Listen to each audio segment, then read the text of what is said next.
Melissa Chimay, welcome to the Iconoclast One-to-One. Thanks for joining me today. Thanks for inviting me. You were on the Iconoclast Roundtable, and what you said had everybody pretty spellbound at the end of that, and we've had tremendous feedback from those who watched that show, and people really wanted to know more about what you were talking about. And obviously the key message that you were giving was about the vaccine passports. So what's going on?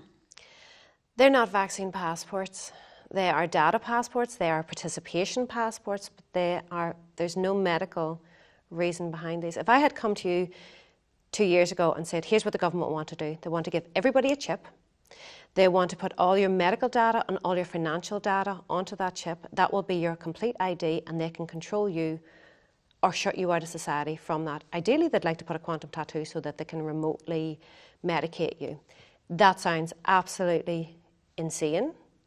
That's the road that we are going down right now. This is about a financial reset because the fiat currency has failed, like every other one has before, and in order to keep the game going, they need a new financial system. This is why everybody, no exceptions, has to get one of these passports. This is why there's a drive to get absolutely everybody vaccinated. It's for the new system. So what's this all been about then in terms of, when they're calling it COVID and, they're saying it's to keep people safe, etc. So has it had nothing to do with that at all? Nobody seems to be asking why. If you ask somebody, if you stand outside one of these bars and say, why are you using this passport? Nobody has an answer for why. It's certainly not a medical decision. If it doesn't stop you from getting it, doesn't stop you from passing it on. That has been, the CDC have come out with that, Bill Gates have come out with that, Fauci has come out with that, Boris Johnson have come out, they've all come out and announced that. This clinical trial is nothing more than a treatment to reduce symptoms. At best, that's what it has the potential to do.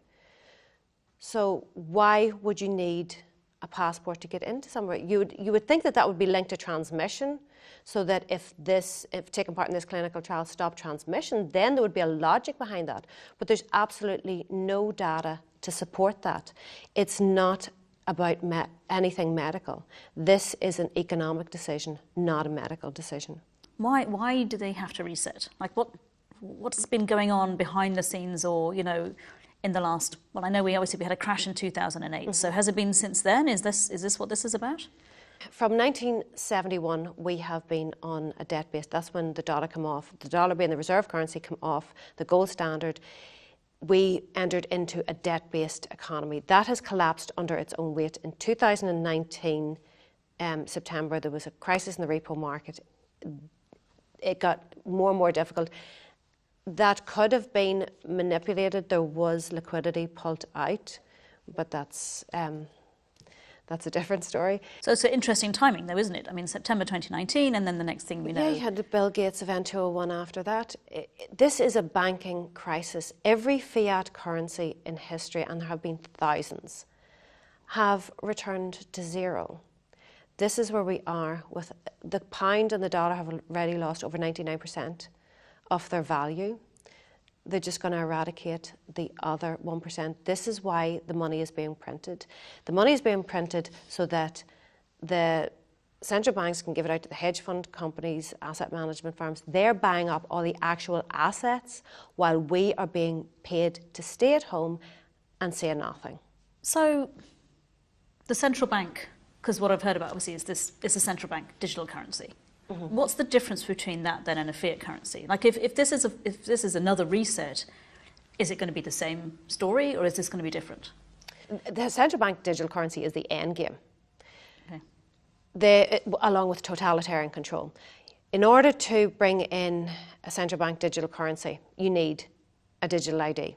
In order to bring in a digital ID, you need these passports. That will all be combined with a social credit system and a carbon credits system. Central bank digital currency has all the good aspects of a fiat currency for the government and nothing of what is good for us. The only benefit we have of a fiat currency is basically it's backed by nothing. It's a currency because the government say it is so. What we gain from that is privacy.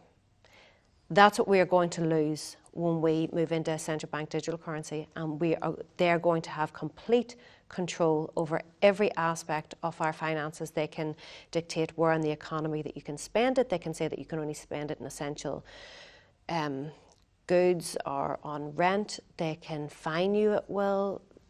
They have complete control over every aspect of your finances. Now, when you link that into a social credits concept, they can sanction you or reward you. This has already been trialled in, I think, a province in northern China, where you go from a AAA rating down to a D rating. AAA, you get preference for jobs, your children get preference for schooling. D, they can take your qualifications off you. They can take your qualifications. They can take your qualifications. So they can literally say, no, we can just dismiss anything you've actually achieved in your life. Yeah. Just like that. Mm-hmm. How close are we to this? We are very close to this because of compliance. Everybody has to buy into this. We have watched them move down, the propaganda move down the demographic. This started off with protect the vulnerable. Then it went down the age groups, pregnant women. Now it's children. Everybody, without exception, has to buy into this. This is the new financial system. Why do they need children? Children are earning, they're not, so right now, why are they after them right now? Well, they need to condition them, and they still need to be part. Right now, children would still need to be part of the financial system. They also need the data from the children. We're moving into AI technology. Mm-hmm. Data is the new gold. Energy is the new currency. Data is the new gold. With the children, they have them from a young age. They can track their behaviours. AI is only as good as the information that goes into it. So if you are gathering all this data from the children, you can program AI. Under the Obama administration, his last day in office, there was a paper that backed up by MIT that 83% of all jobs earning $20 or less will be automated away by 2030. The future is AI. They need the data. That's a tremendous number of people, surely. Mm-hmm. So what's going to happen to them? Universal basic income. So they will be sitting at home getting a basic wage, but they won't be able to actually participate then? Is that what you're saying? Kind yes. of in terms of production, in terms of actually leading? They won't be needed. Production. They will not be needed. With the way technology is going, they're expected not to be needed. Okay, so this sounds absolutely terrifying and complete doom and gloom. Is it inevitable? Are we absolutely going to end up where these people who are organising this actually want us to go?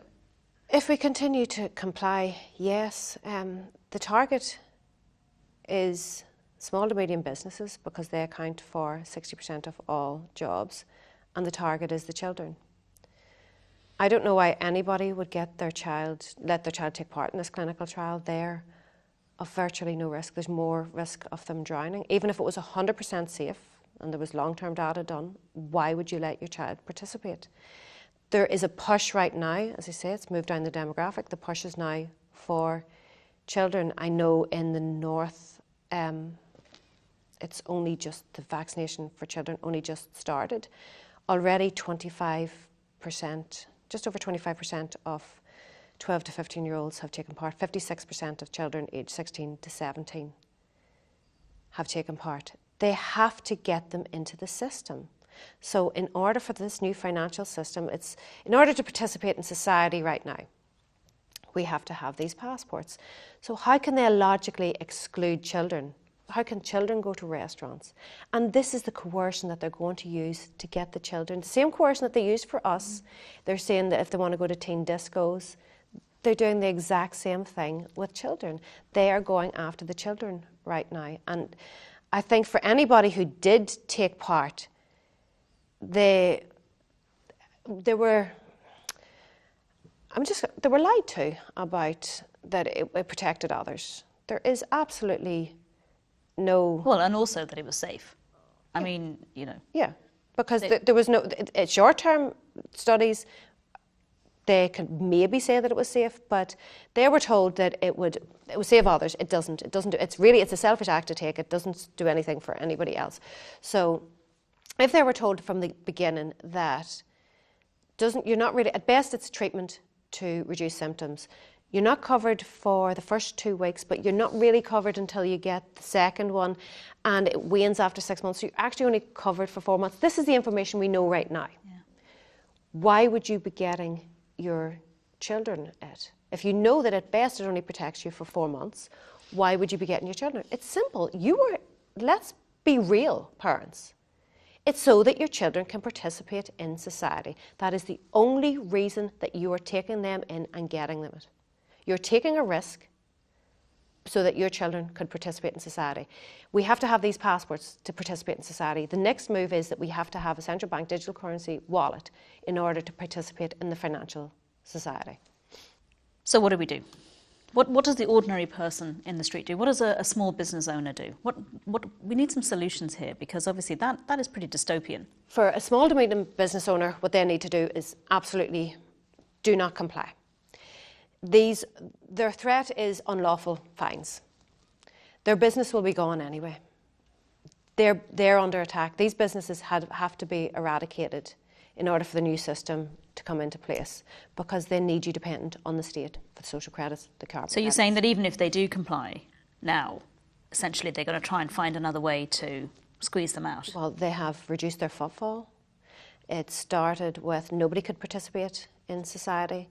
Then it was if you comply, you can participate in society. Then it's going to be if you adopt central bank digital currency, you can participate in society. And then it's going to be social and carbon credits. So for these businesses, they could just decide to, I think it was after World War I, taxes were 90%. They can just go straight into their account and tax them 90%, whatever they want. They have complete control. But they want them gone because they want to eradicate any independence. So they need to not comply. Those businesses, especially restaurants, they're dependent. There's a small profit margin. They're dependent on footfall. The government is dictating who their customer base is. That they're telling them that it's unlawful, that is not true. It's a mandate to serve a particular portion of society. Because a lot of people say, the excuse is, so you're saying, why are businesses participating? Or if you were to stand outside and ask them, well, why have you implemented this then? They will say, we have to, it's the law. So that's not true? No, it's not the law. It's not the law. It will be challenged. The challenges are being held back. But no, it's not the law. They are complying. Everything is based on compliance. These fines are not lawful. They're being challenged right now. So, but in the meantime, your business is being wiped out. They have subsidised these businesses in order to create a loyalty to the government rather than to the customer. They won't survive the other side. It's up to people if a business puts out that you have to have a passport to enter the business, I'm not showing my papers. I know how this works in history. Yeah. I am not showing my papers to enter a business because there's absolutely no reason for you to need to know my vaccine status for me to enter your business. It's not a medical decision, and I know how it's going to work out economically. But particularly because it's been shown that it's not stopping transmission. I think that, and it's such a good point, that people are taking it actually to protect themselves, maybe at best. Mm-hmm. And the reality, really, and even people who are delighted with a recovered certificate, they still have to show their medical information, so they're still part. So they kind of feel, oh well, I haven't had the vaccine, so I'm kind of cleverly avoided that. But they're still in. So the reality is, it's going to move on probably from vaccines, and it's going to be something else. What happens when your 9 months runs out? This is coming for everybody. You might be going ahead and going to the restaurants right now because your passport's green. It's a matter of time before everybody's passport turns from green to red for various different reasons. It could be they could decide if you that you have mental health issues, and if you don't take a particular medication, or if that you have to take statins, anything, in order to participate in society. The new normal is a continual changing of the goalposts. So you will never be fully in. It is like the constant updates that you get in the computer. You're never completely updated. Same with your phone. Always happens at the wrong time as well, doesn't it? Just as you're about to do something, and it goes on, and you're stuck. And then you're stuck. You can't do anything. You're literally waiting. Well, you could be about to go out to eat, and because if you look at under the WEF, we have the Internet of Things. They want to move into the Internet of Bodies. The Internet of Things is, so your watch connects with your phone connects with your fridge, your TV. Heating system, like everything. They want it to be Internet of Bodies, where you connect via, in their words, an ingestible, a wearable, or an injectable. This is their words. So that you connect to all of this. This is all data that's available. Go and look at the WEF website, scroll down, Fourth Industrial Revolution. They want to blur the line between human and technology, robots. I actually mentioned the Fourth Industrial Revolution to someone recently, and I said, I'm not a Luddite. That was what I said. I said, and he said, just because you can do it doesn't mean you should. Oh, no. And I just thought that was, I kind of really hit home. I was like, absolutely. We kind of feel like it's inevitable, doesn't it? That we have this progress, technological progress, and we're going to be swept along with it, and we can't do anything. But we're not actually designed for this, are we?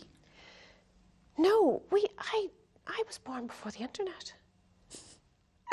I didn't have a phone. I think I was born before you, so that's it. I think I didn't have a phone.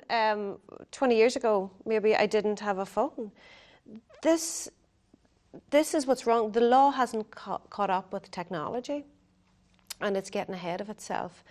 And you have these billionaires trying to take over control of the people and all of the wealth. That's what's happening right now. Like, while we're sitting at home, there's a wealth heist going on. Everything is being bought up around us, and meanwhile what we have is being inflated away. So in terms of the financial reset, because the financial reset's coming anyway, isn't it? I mean, that's it. Well, it's the only solution to COVID. The only solution to COVID is a new financial economy. so money's going to solve the problem of a virus. Mm-hmm. But as you were saying, the fiat currency, it's come to the end. I think it was we've talked to you before, and you were saying it's been on life support, and now it's the plug is well, the body's twitching at this stage. It's coming to end stage. So if we don't participate then in the passport system, this medical apartheid essentially. Mm-hmm. What can we do then financially? Like what's going to happen? You will have to buy into it to a degree. It's better to have as much autonomy as you can over your finances. For me, it's precious metals. Every time the system has been reset, like 4,800 times, it's always been to gold. My guess would be that the globalist thinking started around it with 1944 with the Bretton Woods Agreement, when all currencies were pegged to the dollar. Mm-hmm. That linked everything together. That has to remain. So what I would say is the IMF came out with the SDR, I think in 1969, just before the dollar came off the gold standard. This is a basket of currencies. Currently, I think it's the pound, the yuan, the yen, the euro and the dollar. Anything can be added into that basket. I would say there's a strong likelihood that they would add gold into that basket to tether it. And that will be the transition from the dollar being the reserve currency, because it right now would have the lion's share, into the digital yuan. In terms of central bank digital currency, it's already out in China. They've already put it out. But are other countries investing in that, or is it just more? You have Bitcoin, you have FedCoin. Yeah, if you look, every single country, euro, they're all moving into a central bank digital currency. The new currency has to be a digital one. Because of the age we live in, it has to be a digital one. But with the level of control, it's actually terrifying. So are you saying, okay, it looks like it's going digital anyway, because obviously there's cryptos have come in, so the technology is there. And obviously technology is only going to progress even further, as we go into this. Is it that we're still going to be with a digital currency with gold and silver, precious metals, things like that in there, but if we didn't participate in the passport system, it would still be that, but with less control from government and central bank? Is that what you're saying? With the precious metals, you can operate outside the system with precious metals. It has been a currency for years. A lot of people would put a lot of credence into cryptocurrencies. For me, I do own them. There's some that have functionality, but Bitcoin, while it has a mechanism to control quantity, it doesn't have a mechanism to control its value. It's very volatile. It's not functioning as a currency right now. And it is almost like a fiat currency in that it's backed by faith. The enemy of all cryptocurrencies is regulation. And the SEC are working, they have Gary Gensler at the SEC working on that. Who, if you watch his MIT lectures, he's very well versed in crypto. Right. So this almost like, in a way, they're quite happy then for people to go into cryptos, because it could be corralling people into something that now is, although it's not regulated now, if that comes in, it's like the gate's going to close in behind them. Is that? It's a speculative asset. The dot-com bubble all over again. Will there be ones that survive and thrive out of it? Absolutely. Is blockchain the future? Absolutely. They have complete transparency over every aspect of your life. They will, with your digital ID, they can put you onto a blockchain on the internet. They have full view of everything that you do. So there will be a lot that will survive. With the cryptocurrencies, if you reduce the custodians, it's easier to regulate, and a lot of people are using the exchanges. Coinbase were taken up. There was a court case against Coinbase, and they relented and gave up 20 or 30,000 accounts of their most prolific users. The IRS have requested that you have to fill in if you have traded in cryptocurrencies. If you fail to tick that box, that's a felony charge. So how do we know how they're going to regulate that? They can just tax you at 90% for any capital gains, and then you also have the issue of unrealised capital gains. The only thing I think it's back old school, precious metals they're safe. They've always been a hedge against inflation. Russia can back their currency right now. They have 23% of their reserves are in precious metals. China have I think they've increased by 60% recently. They have a huge amount of precious metals.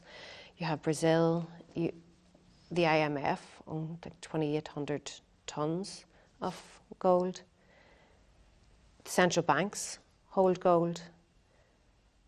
There's a reason. For me, there's a reason why I could see them tethering it to gold again. Okay.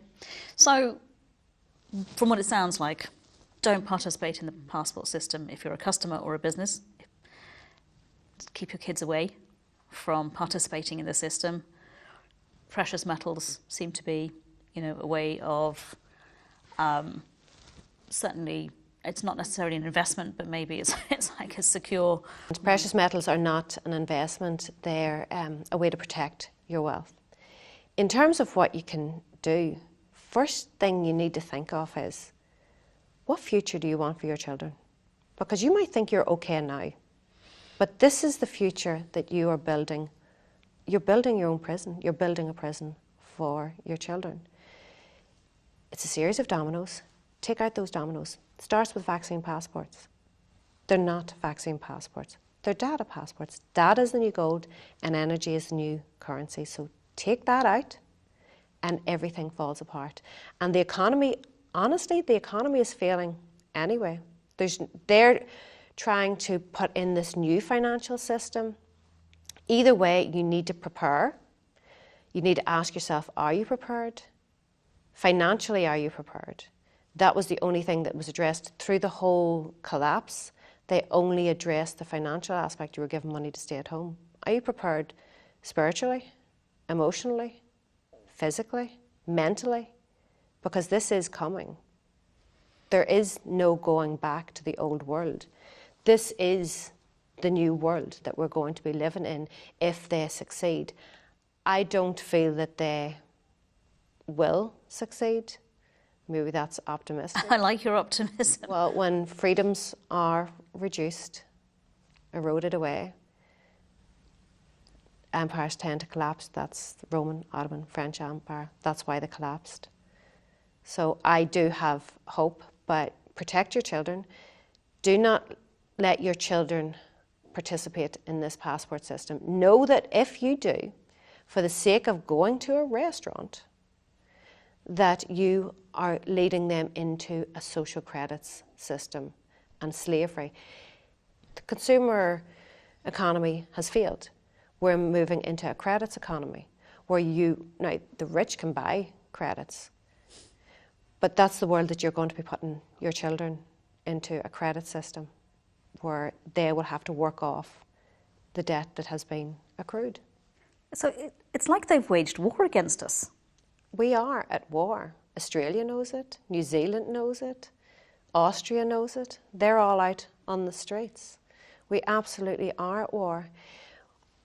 In a war situation, there is collateral damage. That's where we are standing with these injuries and deaths from this clinical trial, that they're being completely censored. That information is being completely censored because it's essential to get us all on board. As I say, no exceptions. So we are in a war situation against a takeover, a globalist takeover from NGOs, non-government organisations, the WEF, IMF, UN, all of them.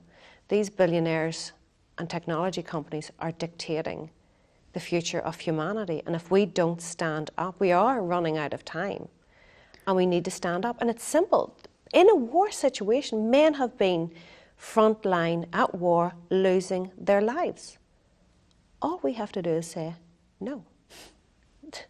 That's all we have to do. Just mass non-compliance. That is the solution to this, is mass non-compliance. Well, I heard that expression last year for the first time in terms of the context of this, and I really didn't get it, I have to say. But really hearing, what you're talking about and the date, really where we're heading, if enough people comply, and the reality now is we are the majority.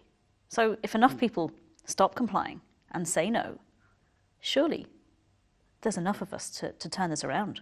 The people have the power, and they know that.